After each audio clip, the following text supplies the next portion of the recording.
Hello and welcome to In the Light, Growing Your Soul with me, Anna Isabel. I'm an analytical hypnotherapist and I'm joined today once again by Marianne Bentzen. Hello, Marianne. Hi, Anna. It's so good to see you because in my practice as a hypnotherapist, I am often recommending that people slow down their minds and learn how to relax the mind. And I use hypnosis to help them, but I also encourage them to learn more about meditation. And so what I loved about your book, which I think is the reason why I asked you back, is that you're very good at describing the steps that people can take to build their ability to meditate. So I thought maybe it might be good to start there. So here we are. I'm a beginner and I have a butterfly mind, or I'm really worried and it's very difficult for me to stop thinking about what I'm worrying about. How do I begin? Well, I think that most meditation has a number of suggestions about how to quiet your mind. And in my own personal experience, that's actually not a very good idea to start working with that. And if you look into the Eastern traditions, you see the same problem. We seem to have an echo. Do you hear it too? I don't, but okay. That's fine. If it's just me, then it's not a problem. So if you see the Eastern traditions, most of those also have that dimension that they're working with the mind aspect. And as far as I have experienced, it seems to me that what we want to do is two things. One is we need to work with surrender, and the other thing that we need to do is we need to work with the heart and opening the heart. And they go together really well, those two. But if I'm working with beginners, what I generally would do is ask to or suggest that we start by stretching, for one thing. So getting in touch with the body. Now, if you do get in touch with the body, if you start to get interested, not just, I'm stretching, but actually you get the feeling of what's happening inside of you, then your mind will also slow down. So the first part of that is actually starting to notice your physical body, starting to move your physical body. And when you've done that for a while, maybe 5 minutes, maybe 10 minutes, largely not to do exercises, but to get a sense of yourself inside, then the next thing that I usually do is invite people either to notice their breathing, which is quite common, and working to let go of controlling their breathing. Because as soon as we start to notice our breathing, we tend to also think about all the things that we've learned we should be doing. We should be breathing deeply and down into the belly and out into the back and slowly, and count to 4 on the inhale, and hold our breath for a count to 4, and count to 4 on the exhale, and hold our breath for another count to 4, etc. So, but that's our thinking process running the show again. So we have this white-knuckled grip on what we should be doing, and to in a way release that, drop that, and start to notice. If we just concentrate on the out breath and we try to let go of control in this process of breathing out, and then take a break on the in-breath, and then again surrender to the way that out-breath happens, take a break on the in-breath, surrender again, just working with that process for a while, that will also settle, interestingly, the mind, because less control will tend to settle the mind. So those are two of the things that I can spend a fair amount of time working with. Yeah, it's true that I think what we're really saying is it's good to give our minds something to focus on. So it's like we're performing a bit of sleight of hand, rather than saying, I must stop thinking, I must stop my mind working. It's, oh, look at that. Yeah, there is. Look Yeah, at that. yeah, And then you look at that and you forget all the chatter that's going on. And what you're saying, which I think is really important, it's this idea of surrendering. Mhm. And what are we surrendering to? Yeah. That feeling of, which I Mhm. always find to be that out breath, whether I'm doing it myself, whether I'm doing it with my clients, it's a real release of tension. Mhm. There's a function in the brain where every time we exhale, our whole organism slows down. And every time we inhale, our whole organism speeds up a little bit. So there's a constant wave, arousal wave, that is created by breathing.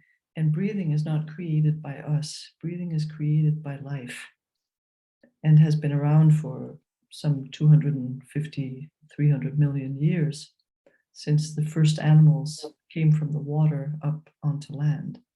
So breathing is a hugely ancient wave motion that lives in all of us.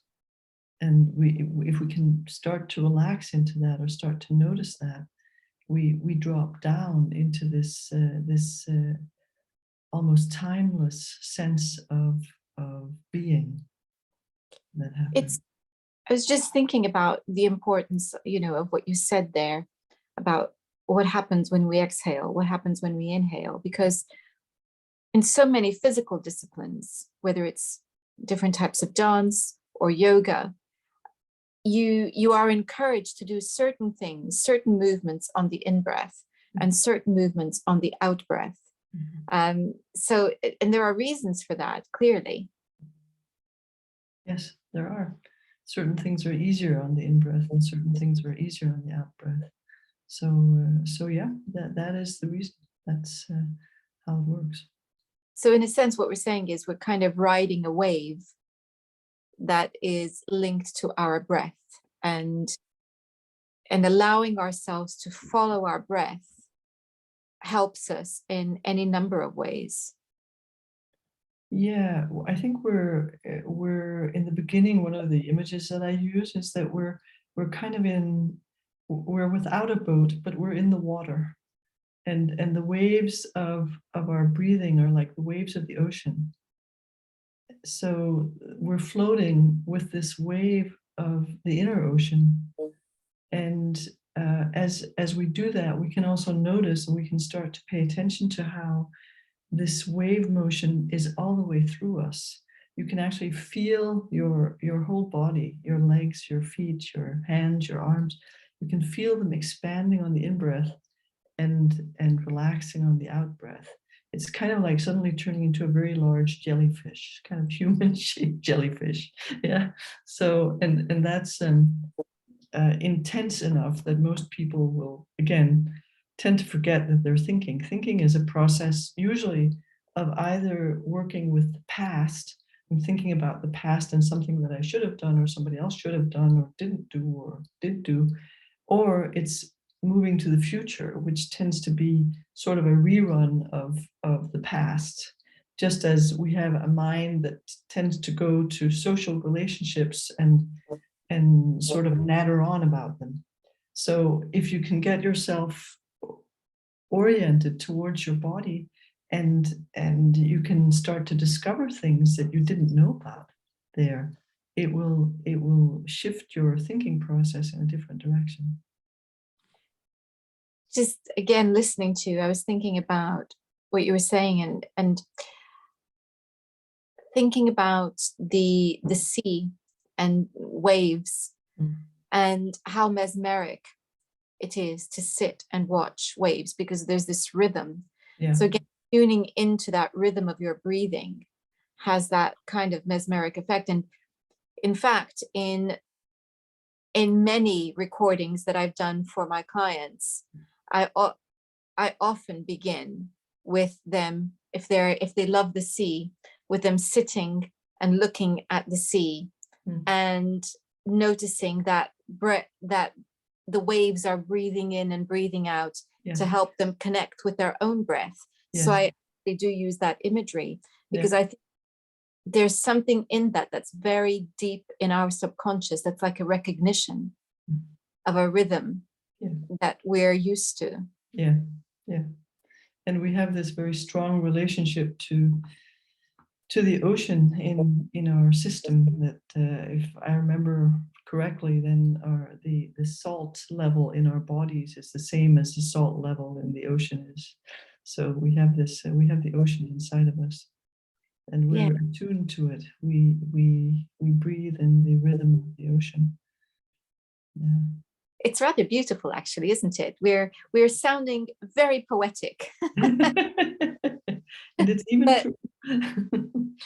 but it's true, and it's a measure of how much we are a part of this planet, a part of nature, and how increasingly over time we've become disconnected, but our bodies have not lost that connection. No. And we need to understand that connection. And this is one of those wonderful links that we explore.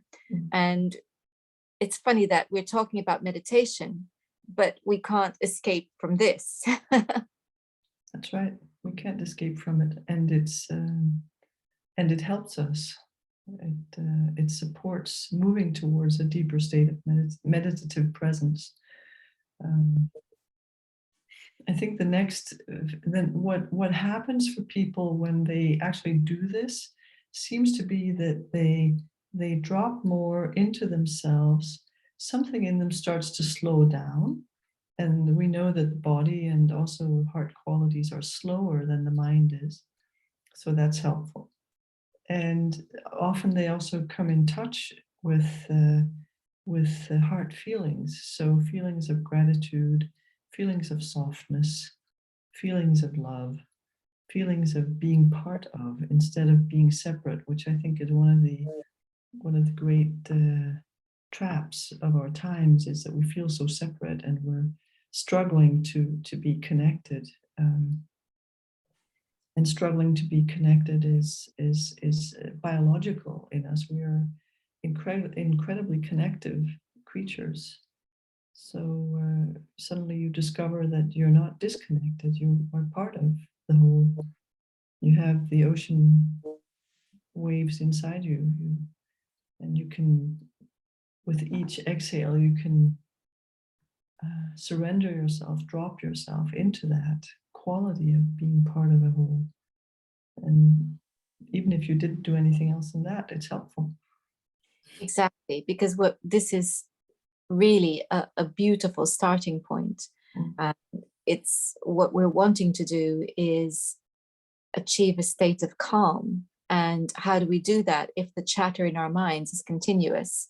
And of course, the more we tell ourselves, oh, must focus, must do this, must do that, of course, that's still the mind, rather than it just being that releasing. And so using imagery like this to help to focus on the out breath is very soothing and is the beginning. It's like a key to get in. You talked about coming into gratitude, and that made me think of what you said, surrender and then opening the heart. So tell us more about that. Well, I think that most of us have had the experience of loving someone. So that's a simple place to start. And the way I learned it from my own teacher is that he did an exercise that I've also done a number of times, where you think of one person that you feel love for, and you pick a situation where you felt that love, and then you imagine that situation until you can feel the love again, and then you gently let go of the situation, but you maintain the feeling of love, so that you try to drop deeper and deeper. There's a surrender again. You drop deeper into this quality of love. And you do that with two other people that you love. Preferably, if you've chosen one of your children, you choose another kind of relationship. So it's not, child 1, 2, and 3, but a child, a friend, a partner, for instance, and or a dog, or even a tree. But and then the last thing you do is you bring those three feelings of love together. Some people can't do that, so they kind of go from one to the other, to the third, to the one first, to the second, to the third, which is also fine. It's just practice.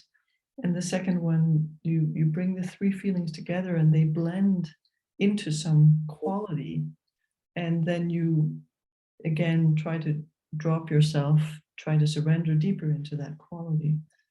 But there are many ways of working with it. Some of the simple ones at this time of year is to basically see what happens when you see the snowdrops starting to come up. See what happens when you see a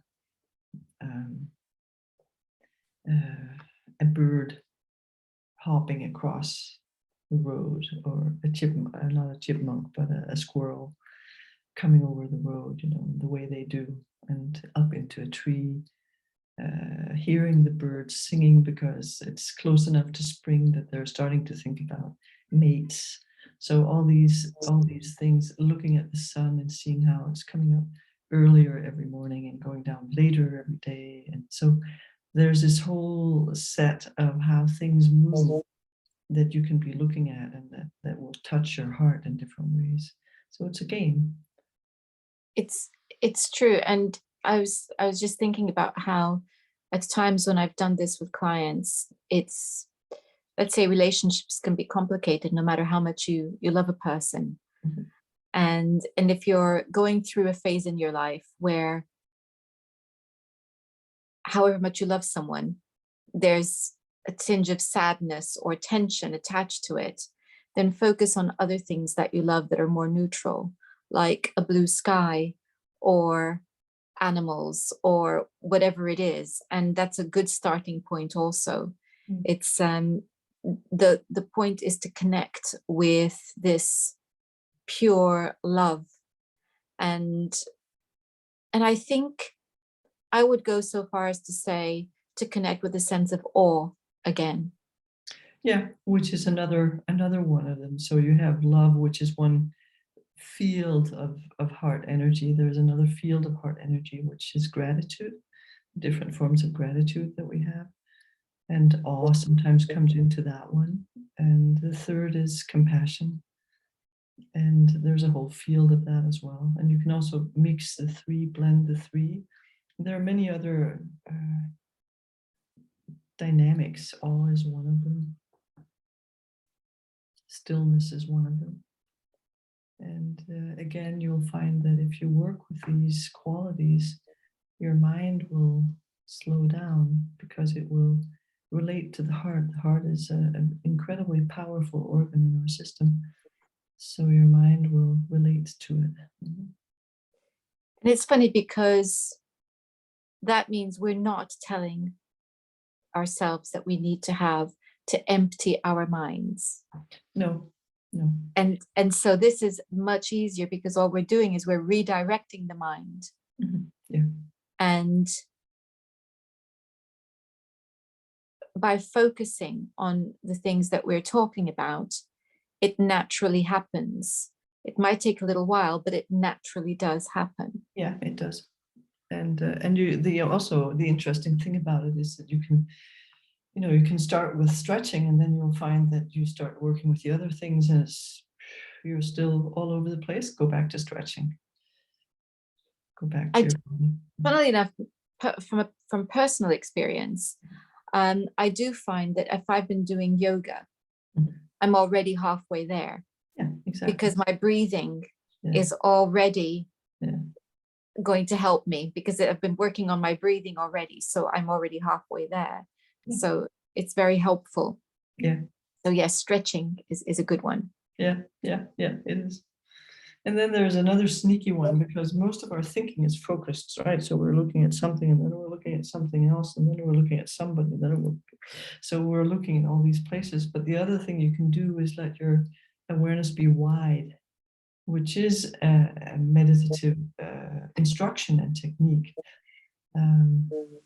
So just if you're sitting at the ocean, or if you're sitting where you have space to look into the distance, to just see what happens if you, instead of focusing on things, you're just allowing all the visual perceptions to come to you, and which they're always doing, of course. I mean, you can do that in the room you're sitting in. I can do it in the room I'm sitting in.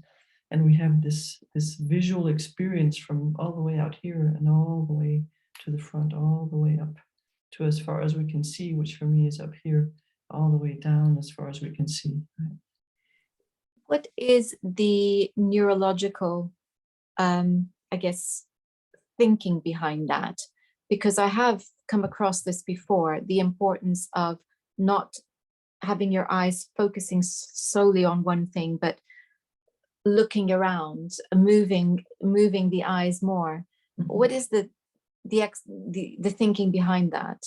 The thinking behind it is that when you're looking at something, for instance, I have some roses here, so I could be looking at a rose, right? And then my attention is focused, which is fine. It's one of the ways that our mind has worked, is that we're able to focus ourselves on a rose.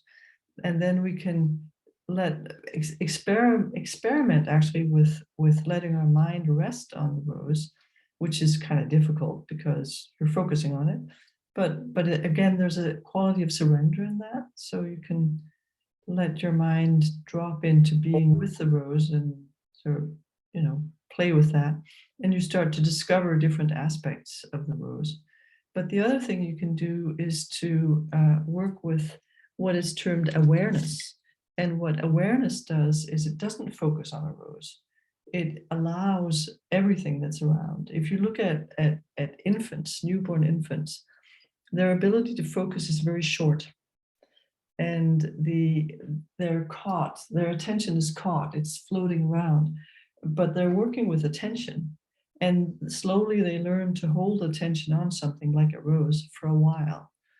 The idea of looking at a rose is also to focus your attention so that you're not thinking so much. But my own experience again is that you can do that. It's work. You're training your mind to hold more focus, but you can also allow it to open to everything, basically, which is a more yin or more surrendered way of doing the same thing.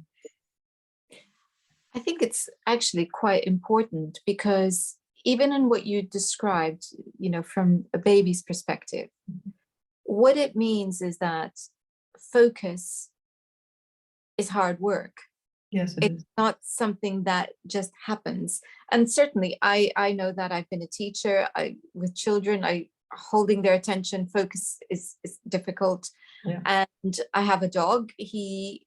Teaching him, I have to get his attention, and I have to be mindful of the fact that focusing for long periods of time, i.e. more than about 10 minutes, is hard work for him. So I have to give him breaks. So focus requires a great deal of discipline, in fact. It does.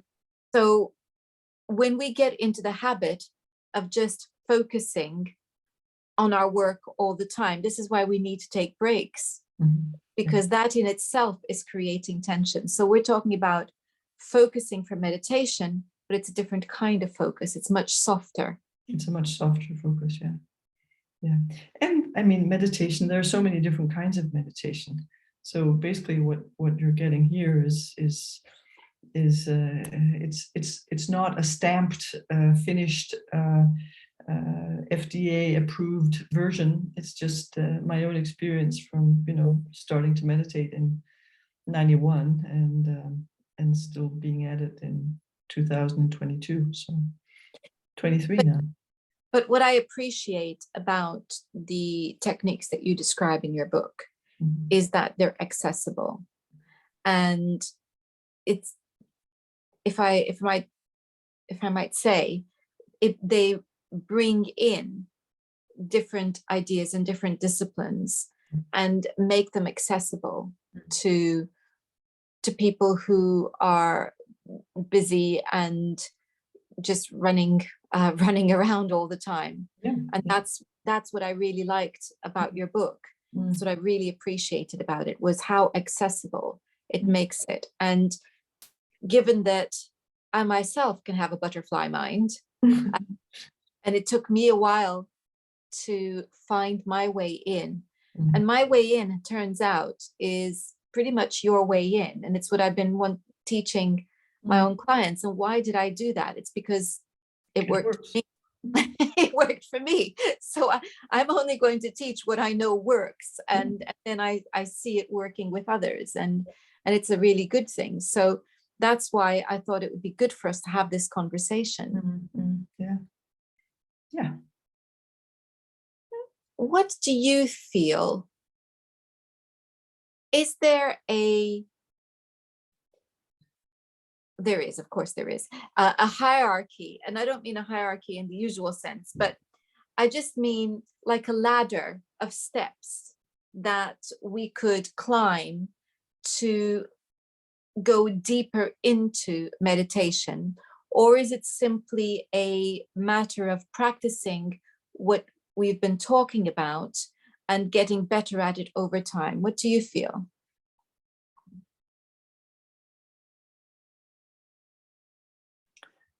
I think that we have different,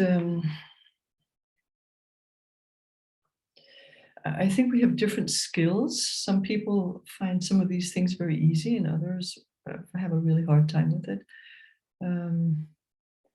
But I think perhaps the best thing I can say about that is that there are two things that I think are essential in learning to meditate, and there are many reasons to meditate. So when I talk about meditation, I'm not talking about meditating to reduce stress. I'm not talking about meditating to feel calmer or to sleep better, which are some of the common reasons that people meditate.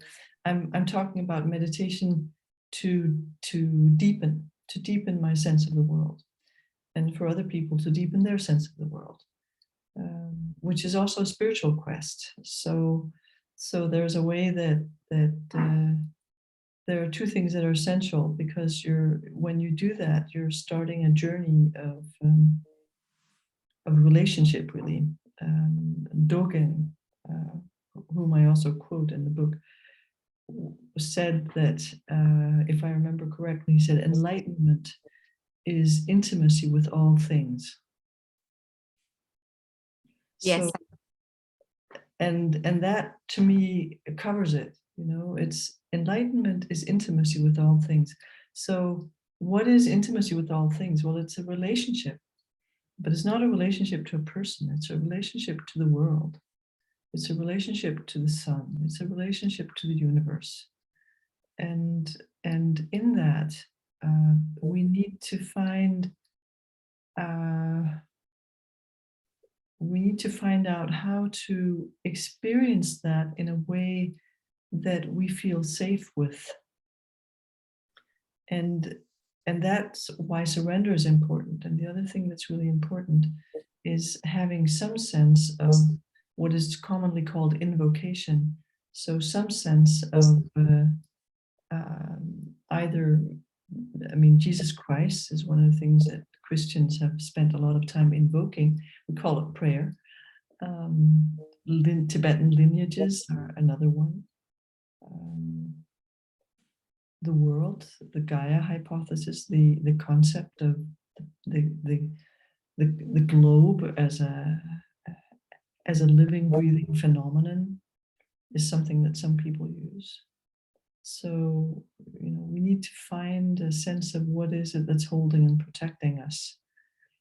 And I think that's essential to do. And I think it's, and then we become, as we do in our relationships as well, we're working to come closer with trust, and also to be more clear, to be more, to see each other truly, to see ourselves truly as well.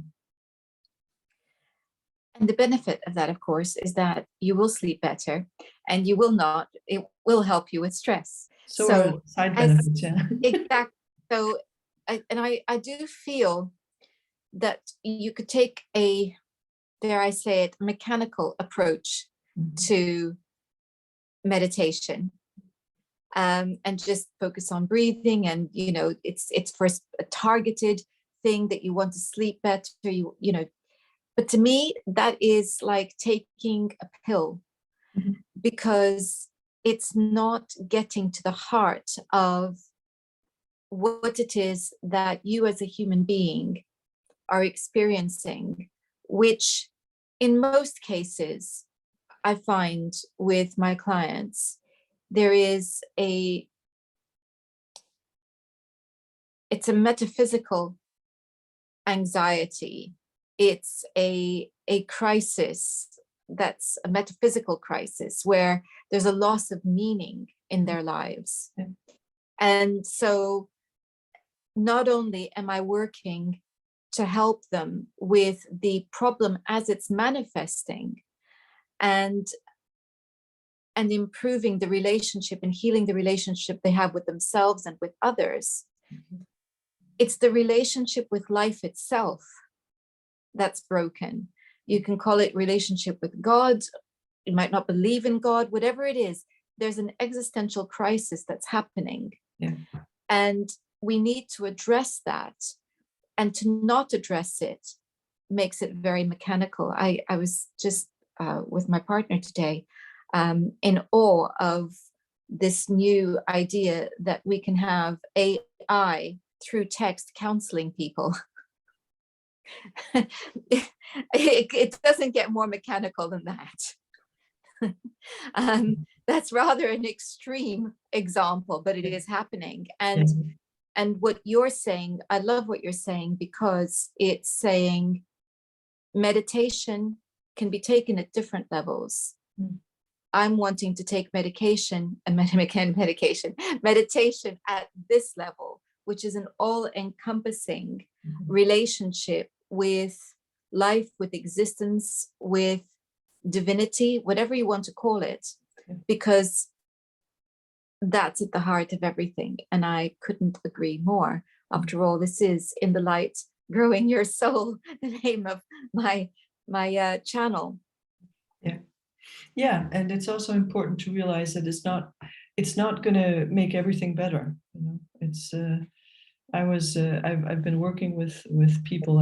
They show up once in a while who have meditated for a very long time and who are really, really good at it, and who kind of realize that the personal reasons that were probably what drove them to meditation, they kind of decided, I don't want to feel like this. I'm going to meditate and it will all go away and I'll be enlightened at some point in time. And as soon as I'm enlightened, all the nasty things will go away. It doesn't work that way.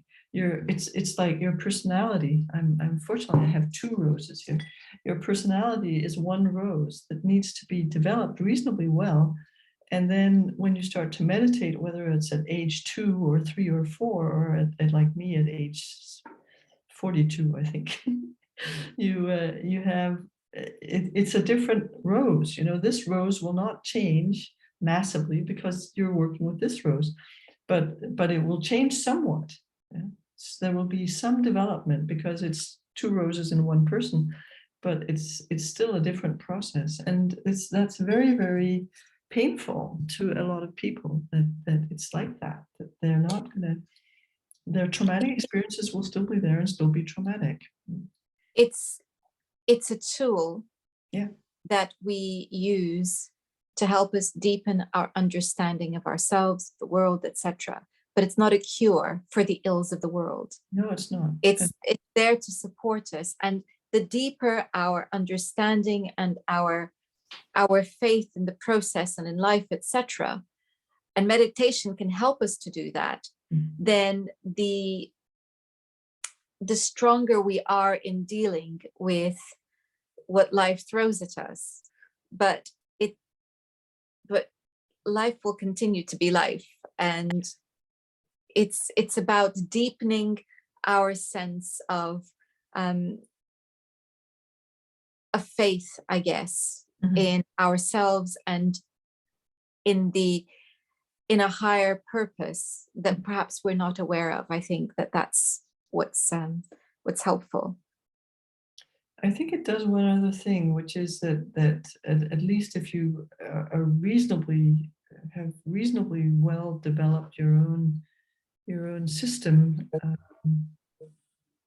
and you have a reasonable level of maturity in the first place, it will also support a deeper level of maturity. So you get better at seeing also the desperate and horrible things that are happening in the world, and to continue to look at them with compassion without allowing them to throw you into your own rage or your own helplessness, but to keep responding with compassion, to keep responding with some sense of doing whatever you can, which is sometimes not very much, but doing whatever you can to support what you think needs to be supported. And that's about helping us to remain more even Yeah, in moods. yeah, that's right. A huge, huge thing, isn't it? It is a huge thing, and you might still be, and probably still will be, grieving about things that are happening that are terrible. And there are many things that are happening that are terrible. So, but we can live with that, and we can still enjoy that the sun is rising. The sun will not, the beauty of a sunrise will not be less beautiful because there are terrible things happening. And yeah. No, and I think that's the difficult part of being alive. It's not just what happens to us, but it's what we witness. Mm. And the witnessing can sometimes be worse because it has with it a sense of helplessness. Yeah. And so that in itself is very difficult and traumatic. So we need to be able to understand that just because we can't control everything does not mean that there isn't beauty and that there isn't goodness and that there isn't kindness and that there isn't love. Yeah. And so we need to bring ourselves back, and meditation, as we've been discussing it, is a beautiful way of bringing ourselves back to the goodness that is life. Just thinking about medieval literature and how very often it used to puzzle me, because when I was studying it, I used to come across this idea that one of the 7 deadly sins was despair. And I was thinking, well, where's the compassion for that? But it's there because that despair throws you into fear, and it throws you into hopelessness, which means it's separating you from what is God and goodliness and beauty. So this is, and it's very easy for us to do that. So it's about coming back and saying, okay, yep, but there's this. Yeah. There's that, but there's also this. Let me not separate myself from this. Yeah. And also remember, I mean, to despair is to give up responsibility. And to not despair is to continue to hold responsibility, not for the whole world, but for what we can do. And that's the other side of it. I was reminded a story that I've been told about. I think it was the nuns in Spain who were part of Teresa of Avila's, one of her nunneries, I guess, monasteries. And what they've done is they have a television, and they look at this television, and then they decide once a week who they're going to pray for the next week. So that's taking responsibility for that. That's not going to despair. It is to continue to say, there's something that we can do, and seeing what is it that I can do personally, even though it's the old story again, you know, about the man who's walking along the beach. It could be a woman too. And there's been a storm, and all these starfish have been thrown up onto the beach, and what he does is he takes one and he throws it out as far as he can. He takes another one, he throws it out as far as he can. And this guy comes along and says, "Why are you doing that? It's not going to help. I mean, they're going to lie here and they're going to die." And so for a while he doesn't do that afterwards, and then he kind of decides to pick up another one and throw it out. And he said, "Well, I made a difference to that one," you know. And that's what we can. It's not very much, but it's something I can do. It's something.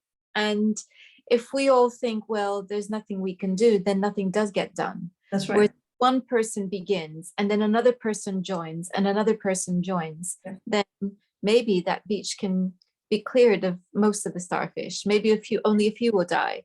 Yeah. So we have that notion, and prayer is part of that as well.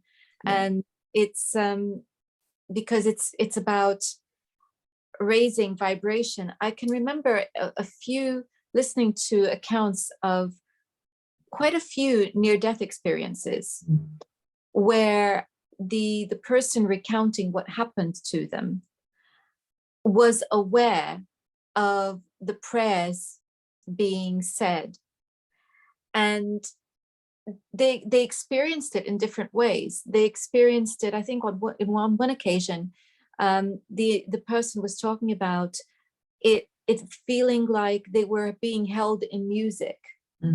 So they were experiencing it as music. Somebody else, it was talking about feeling like they were being held in love. So that this was a palpable thing at an energy level. Yeah.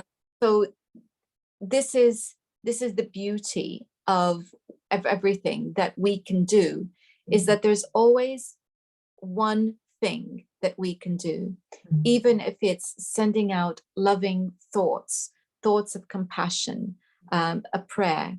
So this is a very hopeful way of, I think, ending our conversation. Yeah.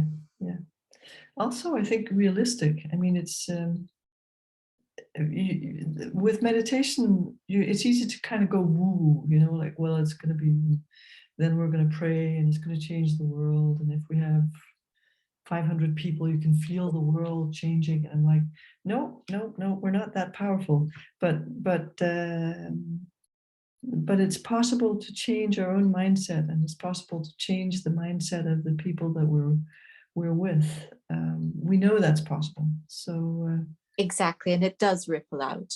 And it does ripple out. It certainly does. Keep doing it. It catches people. Yeah. Exactly. So there it is. And well, I guess we encourage everyone to create their ripples. That's what we do. That's what we do. So if you'd like to learn more about meditation, I can recommend no better book than Marianne's book, which is Neuroeffective Meditation. And I'll be putting a link to that in the description box, along with the link to the previous interview that we did together, so that people can catch up with that. Thank you very much, Marianne, for your time today. Thank you, Anna. Thank you very much. It's a pleasure talking with you. Thank you. Thank you all for watching, and do remember to check out my website if you want to learn more about my work. And until next time, goodbye. Bye.